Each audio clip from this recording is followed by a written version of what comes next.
Hola pendejos, aquí vengo todo encabronado y con gripa a traerles un documental de los huevos. Gumi empieza que es para hoy Con gusto, pero no me insulte. Bueno, comencemos. ¿Hombres lobo en la actualidad? La terrible figura del hombre lobo surge desde un pasado remoto y oscuro, pero aún permanece entre nosotros sociedades secretas de guerreros y cazadores lobo, lobizones, chamanes capaces de transformarse en el espíritu del bosque, brujos que se metamorfosean bajo la luna para darse un festín de sangre y violencia. Los hombres bestia no son solo un mito. Son un fenómeno complejo que se ha ido desarrollando, entre el bien y el mal, a lo largo de la historia. Nada saltó del ataúd.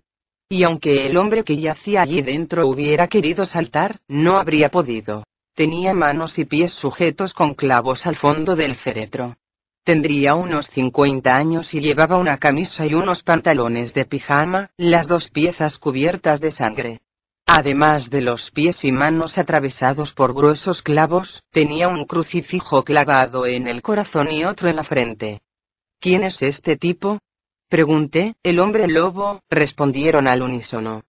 Era un hombre lobo cuando lo cogimos, pero tan pronto como lo matamos atravesando su corazón con la cruz, volvió a convertirse en hombre. La semana anterior, la gente del pueblo había encontrado en los campos los cadáveres mutilados de 4 personas, un hombre, 2 mujeres y un niño. 2 noches más tarde, 3 vecinos vieron una criatura extraña del tamaño de un hombre, que caminaba sobre las patas traseras. Su cuerpo estaba cubierto de pelo largo y negro, y tenía una cola larga. Encima de la cabeza, que era la de un perro enorme, brillaba una luz débil. Y sus ojos eran de color rojo.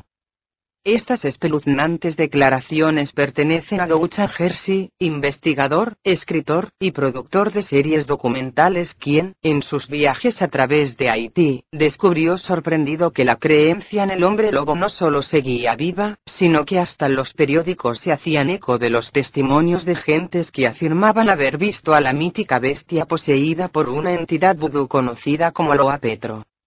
El hombre lobo sigue tan vivo como hace 500 años.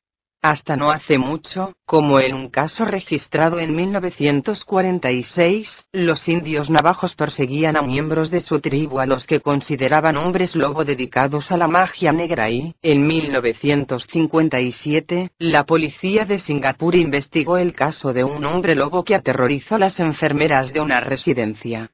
Una de ellas afirmó haber visto una cara horrible y peluda, con grandes colmillos salientes. En 1988, la Fox Broadcasting Company recibió más de 340.000 llamadas de espectadores que afirmaban haber visto hombres lobo a los que acusaban de diferentes asesinatos no resueltos por la policía. El cine y la literatura se han encargado de difundir la imagen del hombre que, convertido en bestia, se deja emborrachar por los apetitos más oscuros y tenebrosos del ser humano. La realidad es mucho más compleja, y aún más fascinante. Existen hombres lobo involuntarios, personas que no pueden evitar la transformación y son víctimas de una maldición que destroza su vida y la de otros. Pero existen otros que afirman metamorfosearse a voluntad. Algunos de estos últimos están del lado de la luz. Otros, del de las tinieblas. Joder, hubiese preferido a otra cierta persona para que me ayudara en este tema, pero bueno, a la mierda me toca a mí. Chamanes y transformaciones psíquicas. En muchas culturas, el lobo no es solo un animal, se le considera un espíritu, una fuerza sobrenatural cuyo poder recorre los bosques. Para algunas tribus amerindias, un lobo arquetípico es el creador de todo. No es de extrañar entonces que sea uno de los espíritus ayudantes favoritos de muchos chamanes, especialmente entre los lapones, cuyos espíritus lobo les permite asumir la forma y habilidad de este animal. Erite forma parte de una comunidad escandinava en la que han sobrevivido buena parte de las técnicas mágicas que se empleaban en el mundo germano y otras aprendidas de un contacto secular con la comunidad lapona.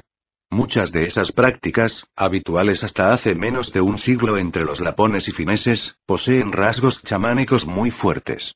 Entre ellas se cuenta la práctica del viaje extático bajo formas animales mediante lo que se ha dado en llamar transformación psíquica. Así nos relata su primera experiencia en este sentido, una especie de primera toma de contacto con otras formas de percepción diferentes a la humana, en su caso la de un lobo. Caminábamos de noche por el bosque. Habíamos estado recogiendo ciertas plantas. Comencé a tener una extraña sensación en el estómago. En los oídos, un zumbido que parecía nacer entre el paladar y la nuca. ¿Estaba entrando en una especie de trance? Las sensaciones se incrementaron y, en un instante, sentí salir del abdomen la figura de un lobo conectado a mi cuerpo por un hilo luminoso hasta una distancia de unos 4 metros delante de mí. Chamanes y brujos de muchas culturas creían poseer espíritus de animales en su interior. En otros casos el chamán afirma ser capaz de incorporar su conciencia al cuerpo de un animal ya existente. Sea de una forma u otra, hay una afinidad psíquica, una especie de parentela del alma entre el chamán y el animal en el que se transfiere. Vale decir que si bien la transformación física, en estos casos, no tiene lugar, psíquicamente es un lobo, posee su naturaleza. La pregunta ahora es: ¿puede tener lugar una transformación física real? Muchos viajeros, exploradores y militares afirman haber tenido extrañas experiencias que parecen avalar la capacidad de algunos hechiceros para trascender la propia forma. Tal es el caso de Frederick Kite, un inglés que en los años 30 y cerca de la frontera congoleña con Rodesia, vivió una aventura espeluznante. Oculto en la copa de un árbol quiso ver con sus propios ojos una ceremonia secreta. Un yanga, un hechicero disfrazado de chacal, ejecutaba una ceremonia entre el ruido de los tambores tocados por la congregación. De repente, se oyó un lejano aullido de chacal. El yanga contestó a la llamada y numerosos animales respondieron al grito. Entró en un estado de frenesí tal, que su imitación del animal parecía de una asombrosa realidad. Tras una danza terrible y bestial, cayó en trance. Poco después, un hombre y una mujer desnudos saltaban hacia donde yacía el yanga y comenzaron a su vez a imitar a los chacales. De repente, asistió a un fenómeno que años más tarde aún no sabía si atribuir a una especie de hipnosis colectiva o de acción sobrenatural. Para mi asombro e incredulidad, vi a la pareja convertirse en chacales ante mi vista.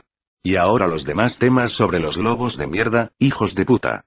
Quise decir, hijos de la fiera. Pero el parentesco psíquico con el lobo no es exclusivo de hechiceros, cuya transformación, aunque voluntaria, implica una posesión, una irrupción en la consciencia de los peores instintos de ambas especies, humana y lobuna. Ni de los chamanes, quienes adquieren las virtudes positivas del lobo, en tanto que espíritu benéfico del bosque, a la vez que conservan su conciencia. Lo hallamos también en el totemismo, una creencia muy extendida entre muchas culturas del planeta según la cual, el clan tiene como antepasado a algún animal mítico. El antepasado directo de muchos clanes, sobre todo entre los indios norteamericanos de la costa norte del Pacífico, es el lobo. Durante las ceremonias y danzas rituales, los bailarines llevan máscaras y vestidos de lobo y sus movimientos imitan los del animal mítico y las acciones heroicas que dieron lugar al nacimiento del clan. Desde su punto de vista, los miembros de estos clanes son auténticos hombres y mujeres lobo. Como también lo son, desde el suyo, los integrantes de las sociedades secretas del lobo. Restos de antiguas tradiciones se dan también en el caso de los franceses meneurs de loups, los encantadores de lobos, personas vinculadas a la tradición brujeril, en la que perviven probablemente algunos rasgos menores del antiguo druidismo galo. Estos seres, voluntariamente aislados de la sociedad como ermitaños o flautistas itinerantes, iban siempre acompañados de lobos, sus únicos amigos, que les seguían hechizados por la melancólica música de sus flautas. La misma fascinación parecían sentir los lobos hacia Ana María García, nacida en 1623 en el pueblo asturiano de Posada de Llanes, a quien llamaban la lobera, porque iba de un lado para otro y andaban los lobos con ella. La lobera afirmaba que el poder sobre los lobos le había sido transmitido por otra bruja asturiana, Catalina González, lo cual podría indicar la pervivencia, en el norte de España, de una cadena iniciática de encantadores de lobos. Los hombres lobo brujos en el pasado. Famoso es el caso ocurrido en Le, Franco Condado, en 1573, donde el Parlamento se hizo eco de las denuncias de varias localidades, según las cuales, en los últimos tiempos se ha visto con frecuencia un hombre lobo, que al parecer ha apresado a varios niños pequeños, a quienes no se ha vuelto a ver. El 9 de noviembre, unos campesinos rescataron a una niña de las fauces de un enorme lobo. Este escapó, pero algunos testigos creyeron reconocer en la bestia los rasgos de Gilles Garnier, el eremita de Saint-Bonnot. 6 días después, la desaparición de un niño de 10 años provocó el apresamiento de Garnier, quien confesó ser un hombre lobo y haber matado y devorado a varios niños. La carne de una de sus víctimas le pareció tan exquisita que le llevó un trozo a su mujer. El eremita de Saint-Bonnet fue quemado vivo el 18 de enero de 1574. Algunos hombres lobos se transformaban a voluntad. La intervención diabólica y la relación con la hechicería queda patente en un caso ocurrido 30 años más tarde en Las Landas, donde un pastor de 14 años, Jean Grenier, confesó que cuando tenía 10 u 11 años, mi vecino, del Tillard, me presentó, en las profundidades del bosque, al maître de Lafort, un hombre negro que me hizo una señal con una uña y nos dio a del Tillard y a mí una piel de lobo y una pomada. De vez en cuando, corro por el campo bajo la forma de un lobo.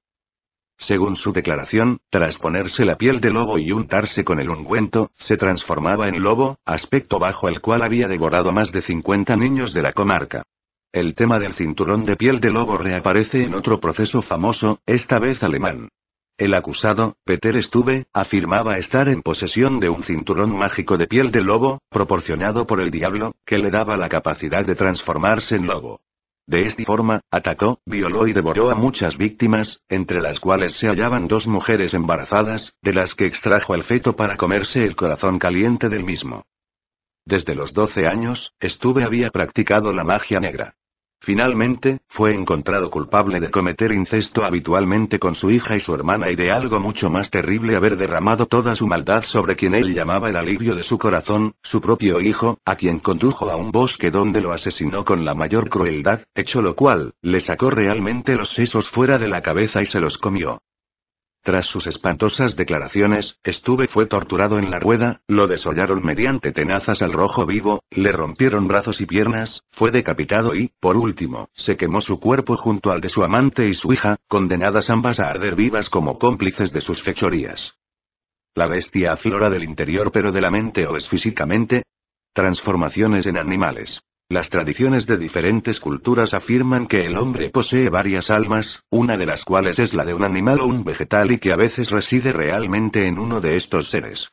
Desde el punto de vista tradicional, esta creencia equivale a decir que entre el ser inmutable e incalificable y la forma manifiesta en lo material existen diversos estratos psíquicos intermedios, más concretos y limitados cuanto más nos acercamos a la forma asumida tal como la percibimos en este mundo.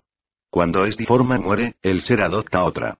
Pero al igual que la materia física del cuerpo se descompone en múltiples partes que van a integrarse en otros cuerpos, parte de nuestra materia puede haber formado parte antes de una fruta, un cristal o una estrella ya desaparecida, la sustancia psíquica se desintegra a su vez, yendo a conformar la materia psíquica de otros seres.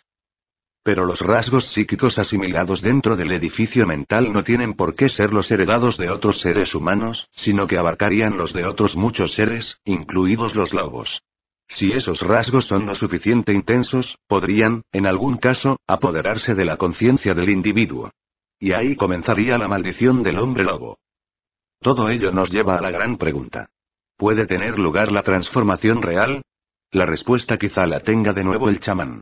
Para él, la realidad física que percibimos no es la auténtica, sino un agregado de sensaciones e interpretaciones consensuadas, algo que la física cuántica parece confirmar cada vez más. Los colores, las sensaciones, los sonidos, no existen, son solo radiaciones, ondas de presión, partículas que interactúan, un manojo de fantasmas mentales con los cuales levantamos un modelo del mundo que en realidad no es el mundo. Y si, en determinadas circunstancias, esa realidad construida por todos pudiese romperse, como decía don Juan Castaneda, ¿y si pudiera ser remodelada? Nosotros no tenemos la respuesta. Quizá la tenga ese astro pálido y redondo que mira a través de la ventana. Un aullido.